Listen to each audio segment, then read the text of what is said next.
everyone. Welcome to a conversation about this year's personal retreat, which this year is titled Between Chapters, Honoring Endings and New Beginnings. And today I have the privilege of conversating with our campus pastor, Clay Everett. Hello. Welcome. Thanks. And our senior pastor, Mike Ashcraft. Hey, Laura Lynn. Welcome. So I'm excited to just sort of talk through it a little bit and give a little context for what this is and why we do it. So Yeah, I think that's the hope, right? Is just that Mhm. we could set some of the context for the personal retreat, what it is, why we do it, why it matters, but also provide some like helpful instructions so that people know how to participate. Because that's what we want. Yep. Is we want this to be helpful, and it's only helpful if people participate. Right. And I know for me, I like to understand how to participate. I'm sure we'll get to that more later, but so that's what we want to do: just provide context and be helpful. But before we talk specifically personal retreat, Mike, we would love to kind of pick your brain because you always talk about this upcoming time of the year Yeah. being your favorite, and then you clarify it's not Christmas. It's the week after Christmas. Yeah. It's the New Year. It's the few days after the New Year. So I just love for you to talk about that. Like why is this time of the year one of your favorites? Why do you love it so much? Yeah, it's funny because this year we're actually trying to incorporate it into Christmas. We're using the Right. 12 days of Christmas, which allows me to get that time into Christmas. So I'm going to love Christmas this year. There you go. I think it started because early on I've always been a big New Year's resolution guy, and I remember thinking about the idea that on New Year's Day, right, you can say, I haven't done this year, or I have done this Right. this year. And it was Yeah. always attainable, and it felt like something that was accessible. So that kind of turned into my own exploration, my own spiritual formation of this sort of window of time and what happens to us when we move from one season into another. And it's the most obvious one because the calendar flips, and we all know what it was like to try and come up with writing the new year without writing the old year, and all the different things that went along with that. So it's just that sort of disruption, but also that pronounced fact that this is new. And it was the potential of freshness that I think was always so appealing. And that kind of gave into, or became, that window of time in preparation for that. Because after Christmas Day, everybody sort of checked out, nobody's doing anything. And then everybody's just making promises about the new year. And I thought, man, there's this window of time that I just learned to treasure. Some because nothing was happening, but other parts were it just held a tremendous amount of possibility for me to see things and enter into things and consider things about what was about to happen as one year became the next. Mhm. Yeah. Was it always just as much about looking back as it was looking forward? Because you said you love New Year's resolutions, Yeah. but this is really about looking Yeah, back. no, that's part of what gave way to the personal retreat, was that it was about looking forward. That's part of what I learned, and what became this is I learned that so much of my life with New Year's resolutions are the year's over, done with that, on to the next thing. Yeah. And you end up inadvertently discounting a lot of things because you just moved on to something new. It doesn't mean that you brought something to a finish or that you understood or gave weight or significance to it. You just were on to the next thing. And for me, new things are exciting. So I can just new thing myself to death. Right. And you don't ever get a sense of how they're connected and why it really, really matters. And so that's what gave way to the personal retreat. In that aspect of, let's finish a season in order to begin a new one. Right. Yep. So were you doing this personally before we did it collectively? Just informally. And so I remember where it started was we've been picking words for a while, and when I'd get to the end of the year, I would be ready to pick my new word, and I would think well, I don't know if I finished my old word, and that was kind of this. It was a thought. I was like, what would it look like to finish my year with a word? And what I'd been doing as a practice is when I would get to start to look at my word, I would try to find out what I'd learned from it, but it was very quick and usually just a part of going on to the next thing. Mm-hmm. And I recognized that I probably need to create some space to really finish that year with that word, and then use that to pick the next one. And Tony Ripa and I, who is one of the primary contributors, the author of the personal retreats we've done for the last, I think, almost 10 years, when he and I were talking about, so what if we just made this a thing? And then he helped come up with the idea to go, let's spend a season looking back and let's spend a season looking ahead. And that's what kind of gave way to this more formalized, kind of resource we call the personal retreat. Yeah. How did that process for you play into the book that you wrote? To be concluded. Huge. Yeah, I wrote a book 2 years. It's been almost 2 years about that, because it was this idea that what happens to us, when we think about, part of the title of the book is to honor endings. To honor is to give weight to something. And when we're on to something new, we really don't have the space to give it the weight it deserves. And usually there's two options. Like one option is, this was your year. And so this was the best year ever, and you're excited about, celebrating this year and whatever. And there's almost a sense of dread of the next year. Right. Or your year was tough or disappointing or whatever that emotion might be. And then the emotion is, I'm just ready for this to be behind me. Mm-hmm. And both of those really do a disservice to our past, because if your year was so good, oftentimes we try to recreate what had happened. Right. And so we're always sort of scaling in disappointment that this isn't going as well as it was last year. When the point of success is to celebrate it and then to allow it to become a part of our journey so that we don't have to recreate those things. We don't have to reproduce those things. We can enter into new things.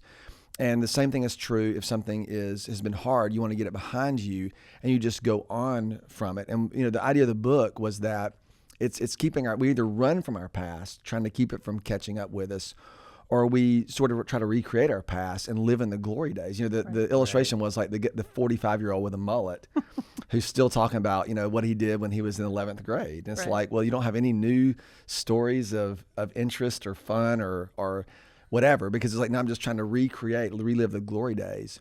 And the hard thing is when we don't really bring the kind of things to a conclusion, this is really where we end up either, again, running from them or resenting that things aren't the way they used to be. And that's a really powerful tendency, especially as we get older and things really are different. The whole culture is different than it was when we were most familiar with it and having to learn new things. So it's really important, now, again, that's kind of a bigger answer to the question, but that's really what produced the book. And what I found in writing the book is that it became less about trying to make sense of things and more about trying to learn how to be faithful in the moments and really trusting that God was able to use them. So what I wanted was to be aware. I wanted to have a really crisp understanding of how I was processing both successes and failures, both hard things and the really good things, so that it gave me a sense of perspective of what was happening actually in the moment. Which, when we learn to live like that, I think that's actually what springs us into this revelation of God's work and us being open about what God wants to do, so we don't just try to keep overlaying what we think He ought to do on us all the time or on our situations all the time. It does make sense. I have a lot of thoughts in my head. Of course you do. Yeah, it does. I really like that you use the word honor. I think that I find myself saying that word a lot because I think, I don't know, I really like the word honor. I think it's a great way to care for people. And I like that it gives weight to something. And so you could finish the year and, like you said, just feel terrible about something. Yeah. And then you could let that shade the entire year and miss all that God has done. Because the reality is that in any given year, you've had good and you've had bad. Yeah. One may outweigh the other, even in your worst year. So we recognize that. But I think to give weight and to attention to all that God has done, I think it also, maybe that gives us hope for looking forward to, like you said, making yourself available to whatever God wants to do, knowing that there will be good, there will be hard, there will be loss, there will be growth, but it's like, okay, we're going to see it and then we're going to look for it in the coming year. So and give it, the verse that sparked the book was Ecclesiastes chapter 7, verse 9. It says, better is the end of a thing than its beginning. And, I always thought, like, why is the end of a thing better than its beginning? Well, if it's bad, of course it's obvious because it's over.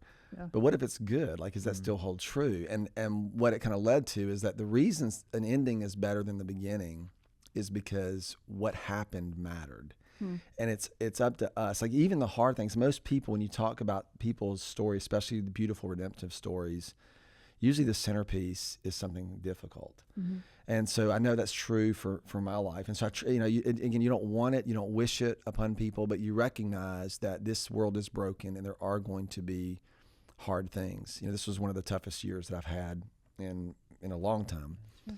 And to recognize that in those moments, to give it weight, it doesn't mean to resent it. It means to grieve. It means to feel like the weight of the emotion, but it also means to match that with the promise that God says that He is working to redeem and to bring about things, and to believe that those parts of my life are actually as important for my own formation, who I'm becoming, as the things that are good. Mm-hmm. And it doesn't make you, again, it doesn't make you want it. It doesn't make you wish for it, but what it does, it gives you a perspective to say that I can then put a stake in the ground and say, God, I'm going to continue to trust that your purposes are bigger than any of these things that have occurred in my life, regardless of what they are. Mm-hmm. Yeah. Gosh, I just love how intentional you are, Mike, of thinking through this. And I know it's not always easy. Like it's not as clean as, but like you are so intentional to look ahead, to look back, to honor what has been.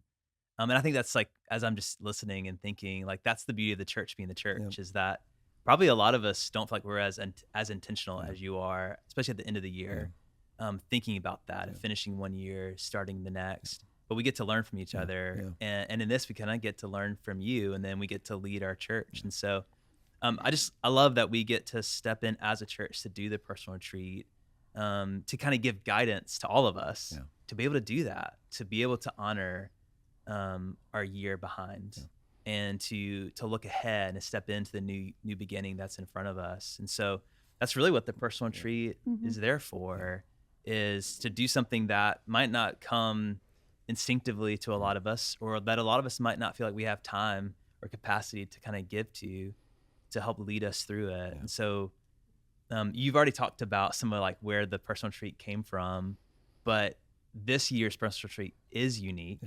And I think it'd be really helpful to kind of like think about what's unique about it, kind of set us up. Like, what are people going to kind of get as they step into the personal retreat this year? Yeah, it's funny. I mean, because it is an intent. Like the idea of intentionality is important. And what's interesting is it hasn't always been that way. There was a whole run of probably 7 or 8 years where life was just exceedingly fast. The church was growing. You had the demands of a young family and all the pull.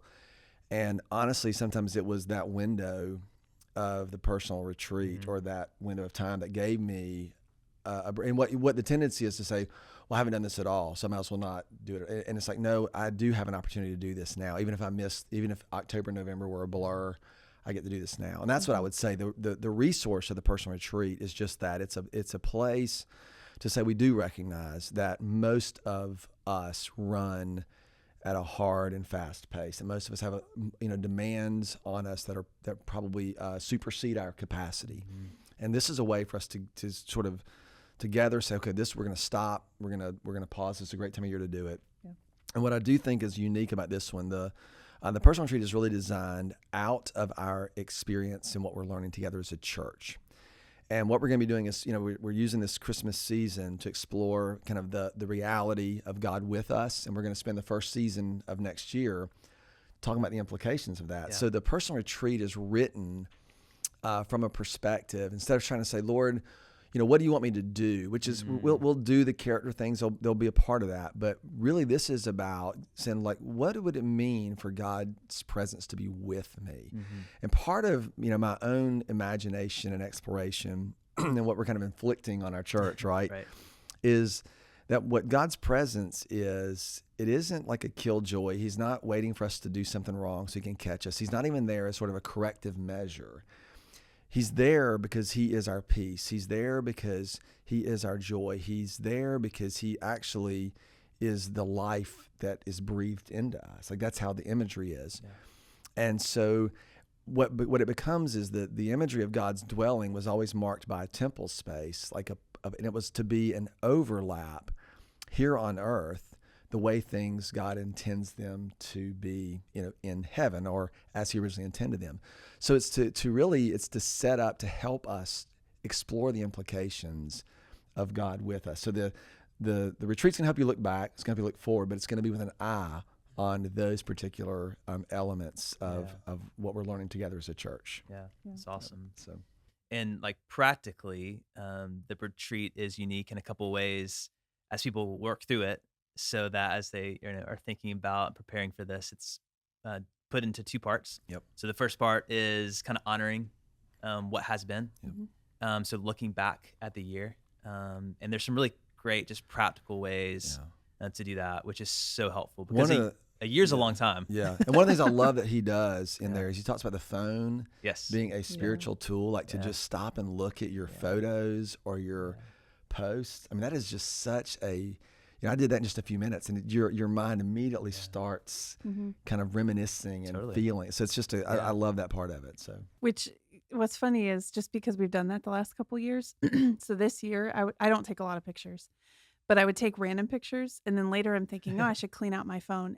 I literally would catch myself saying, no, I'm going to leave this so that when I do the personal retreat, I can remember That's so good. this moment. I mean, there's maybe nothing significant about the picture because I don't take good pictures, but it will take me back to a memory or a moment or an experience or, something. And so it's funny because I'm now looking for it. So. Yeah, no, that's good. So that's the first half, and the second half is looking ahead. It's looking to the year ahead and preparing, stepping in a lot of the ways that you just talked about, Mike. But then each of the two sections have two halves have 5 sections, so that together there's 10 sections. And the thing that we've thought about a lot of how do people interact with the personal retreat, and what we do want to make available this year is that you could take one section each day for 10 days. And so starting on like the 27th, if you did each section, you would finish before the day of Epiphany and then before our first gathering of 2024. And so hopefully for a lot of people, that will be helpful, kind of smaller bites where you can kind of focus in on one piece of the retreat each day. And maybe some days are more significant to you than others. Maybe some days it takes you a significant amount of time, and some days it's a really quick breeze through. But that's how it's set up. And then each day we're providing, we're gonna have some of our amazing staff help us, and Mike, you'll be one of those. But to kind of give us like their reflection on the day, on that section of the retreat, and maybe even the way that they're responding to that section of the retreat. And because sometimes it's hard for us to even know where to start, right? And to hear how someone else processed it, I think is super helpful. And so that's what we're kind of setting it up as. It's 2 sections, 2 parts, 10 sections that you could do daily if you wish. There's a physical copy, which is awesome. We'll be handing those out. There's also a digital copy, which is super helpful and accessible. And so that's very unique this year. I'm really excited. But I know some people are probably thinking, Clay, like I can't do this one thing for 10 days in a row. And maybe for some people, the week after Christmas, before New Year's, the week after New Year's is a really, really hectic and busy time. So to someone who's like, I don't know if I'm in on this, Mike, what would you say? Like, how would you encourage someone to consider participating in the personal retreat this year? That's a great question, because we often will, if you miss the first day, you're going to you just eliminate, sort of select yourself out of the process. And the point of the personal retreat isn't to complete a task. It's to look back and to look ahead. And this is a guided reflection that will help you in almost any point you pick up, in it. It's really designed that way. Again, if you can do it 10 days, it's going to be a really rich experience. You can break it into 2 parts and do a couple hours on the first part, a couple hours on the second part. Because I've read through it. I read through the first part, and then I've already spent some time on the first part. And because my schedule is going to be a little bit wonky over Christmas, I'm actually doing mine in 2 parts. And so you can get a handle on it in just a few minutes, and then use that as the reflection time. So the important thing to me in this whole exercise is you're articulating your emotions and your observations and your thoughts about what has happened. And what's funny, I've experienced this more recently as I'm writing more, And again, it's been a discipline for a long, long time. But you still, when you're writing things down, you go, oh, this isn't right. And what I've tried to convince myself of, it doesn't have to be. Because sometimes what I'm observing and what I'm seeing and what I'm feeling are only seeds of what I will see at some point in the future. Yeah. And that's the great thing about a personal retreat is you're actually just making observations. You're putting things down that you will look back on maybe a month from now or, however long it is. And you'll go, oh, I remember when I said that, and now I see something very different. Yeah. But that was the seed that led to that. And so it's really giving people, encouragement, like literal courage to not be afraid. Don't edit yourself out of seeing what you really see because you don't think it's right or correct. And I think this is what it means when God tells us, just what we talked about in this series, that, be anxious for nothing, but in everything, make your requests known to God, to bring all of these things. Clay, you talked about this in the message you preached a few weeks ago, that it starts with living honestly with God, like bringing ourselves to Him. And I think that's part of what's the richness of the personal retreat is you're just giving space and permission and some guidance to begin to look and articulate things. And, God's so faithful to show us when we bring ourselves to Him in that capacity. We just want to encourage people to do it in whatever way that they can do over the course of a couple hours, or maybe they do it all 10 days. Either way, I think will immeasurably be helpful to someone in their walk. Yeah. I was even thinking when you were talking earlier about kind of the value of honoring the past and what's happened for the sake of sort of even maybe training ourselves to see or believe, I don't know if I said that right, but that God does redeem all things. Yep. And so even to put something down on paper, to honor it by processing it, acknowledging it, all those things, even if it's not yet redeemed, and then years later maybe to come back to it. Right? Especially. So then you can, like you said, it's a seed of planting that in years will bear fruit, and you can look back and say, oh man, I remember how I felt that year that this felt irredeemable, or just impossible, or it was so heavy. And then, here's where I am today or whatnot. So that's really good. Yeah. Makes me excited to step in and do it. I'm ready. Yeah. I'm excited. I'm really excited. I think everybody's done such a great job. The actual resource, the booklet we're going to hand out is beautifully done. The website will be so helpful. And again, it's not all or nothing. The point isn't to complete the whole thing. The point is to do something and see what God would do. I think honestly, when people begin this and you kind of see it, you're like, okay, I think I'll do this again, and then you do it, and before long, it becomes a part of your ritual, your discipline. Yeah, totally. Yeah. I mean, as a chronic rule follower, you're going to do it in 2 parts. Yeah. I'm probably planning on doing it, each section each day, using the resources on the website and on social media from our staff to encourage me as I'm thinking and processing. Laurelyn, how are you planning to do the personal retreat this year? Laurelyn's a rule follower as well. I don't know. That was very sarcastic. Yes, I can be.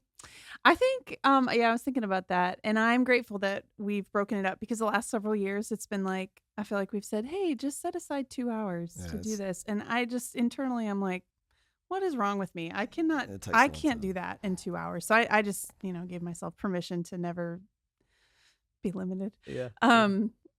But I think just knowing the way I operate, I'm probably more likely to go the way of 10 days, or just to take it in little bites, because what I have found, not that this means you can't do it if you break it up into 2 or do it all in 1, but I kind of like to get into it and then get things stirring in my mind. And then as I continue to go on about my day, I find that stuff comes to mind, as I'm driving or if I'm cooking or doing something else. And it's kind of, I don't know if this is a weird analogy, but I think of being in a marinade, just to kind of sit in it. And so then for a certain amount of time, for a couple of days, this is how my thoughts are guided and directed and things like that. Yeah. So probably a little bit each day. That's cool. You know me, I'll probably hop around. I'll answer this question and then that one and then this one and be like, oh, that takes me, you know what I mean? I'm all over the map, but it's funny because I've been looking at it, but I use my phone to make notes. Like when I think of something, or I'll just pop in my phone and then I pull it out and look at it. Cause I'm going to use a paper journal to do actually answer my actual questions. But I think there's just, the digital experience will add just so much to it. So I think there's just a lot of options for people to engage. Yeah. And one of the other things I hope is as people do this, it's great to do kind of an introspective way, but to find people around you to ask how are they doing it, and what are they learning, and what are they seeing. And oftentimes, other people looking at and sharing your story with them, they'll see things about your story that you didn't necessarily anticipate that will make a light, kind of go, oh man, I'm so glad you pointed that out or said that. That made me think this. And it's just a great way for us to do this together. Yeah. Well, and maybe because someone can point out something that was a big realization for you, and they're like, "Oh yeah, we knew that all along." Yeah. But it's just a way to sort of connect and build community. Yeah. Yeah, we talked about like if you miss days, if you start late, because we have sort of structured it along the 12 days, following Christmas and things like that. So to someone who maybe gets a hold of this late, or like you said, the holidays can be crazy for everyone. Yeah. But if they jump in late or if they miss a few days, what would your encouragement be for them there? I mean, this sounds cliche. It's kind of the tagline to My One Word, but it's better to do something about, to do something about one thing. And that's the thing. If you do anything, it will be helpful. Yeah. We don't want to advertise this, but if someone shows up, in January and is like, oh, we don't talk about this personal retreat, I would say it's worthwhile to do because you still have a sense of freshness. The new year's still happening. And if it takes you longer than those 10 days, it will be totally fine. Yeah. You may get into it and do a couple of days and go, man, that was so rich, and I have had all I can really, my fill of this. Then by all means, okay, Lord, that's enough, right? This isn't about getting through all 10 sections. It's about, Lord, can you help me see where I've been and give me some insight and hope for what lies ahead, and a confidence in your work, both in me and what you want to do. I think with us, like collectively, and really engaging in some ways that I think are going to prove really powerful, in our church and next year. Yeah. Yeah, I think it's important to remember that this is a tool. That's right. It's not the assignment. Wherever you can jump in and whenever you can start and however you need to do it to stay in it. The point is just that you're spending the time reflecting, looking back, and then really posturing and looking forward. Honoring endings and new beginnings, as it is titled. You mentioned My One Word, and typically we as a church start off the new year by just really this push to pick a word that's going to serve as our lens for the year. So how does this sort of play with My One Word? Yeah, I mean, we will be doing My One Word for sure at the beginning of the year, and actually the retreat ends with some guidance towards that. And so I know everyone picks their words in different ways. I already heard today someone had their word for next year. That's great. But we do believe in like the process of like sitting down to think and to pray through what your word would be. Their personal retreat will definitely help move you in that direction. And then the hope is that it kind of dumps you out into January. And that you can step into that process of considering some of the questions that we ask with My One Word. We'll have a webpage to guide people through that. But yeah, so we're doing it. Be excited about it. If you've already picked a word, great. But I would encourage you to step into the personal treat. It will prepare you for that in January. So that's kind of the idea. That's good. That's great. Yeah, it's good. Cool. Okay. Yeah. Mike, any final words or thoughts? No, just thank you guys for doing this, and I'm really excited for everyone to participate and can't wait to see and hear the stories of what we see and what we really learn about ourselves, about God's work, and that'll fuel tremendous hope for what's still to come. Yeah, and I think as we as a church like pay attention, what if we all as a church paid attention and gave weight to this year and paid attention to what God might want to do in us this next year? That's powerful. So I'm excited. Mike, would you mind just kind of closing us in prayer, praying over? I would love that. Thank everyone. You so much. Thank you guys both for doing this. Yeah. Father, we do thank you as we just consider, this sort of intersection of the past and the future in a really pointed way. And so often, for a lot of people, we've had years that there's just regret, there's hardship, there's difficulty. we would love nothing more than for it to be behind us and to never look back. But instead, we get a chance to actually give weight to what has been. There are those who have had, kind of the year of their life. So many great things have happened, and we celebrate that. And the tendency is, it's only downhill from here, or to try and recreate or to try to hold on.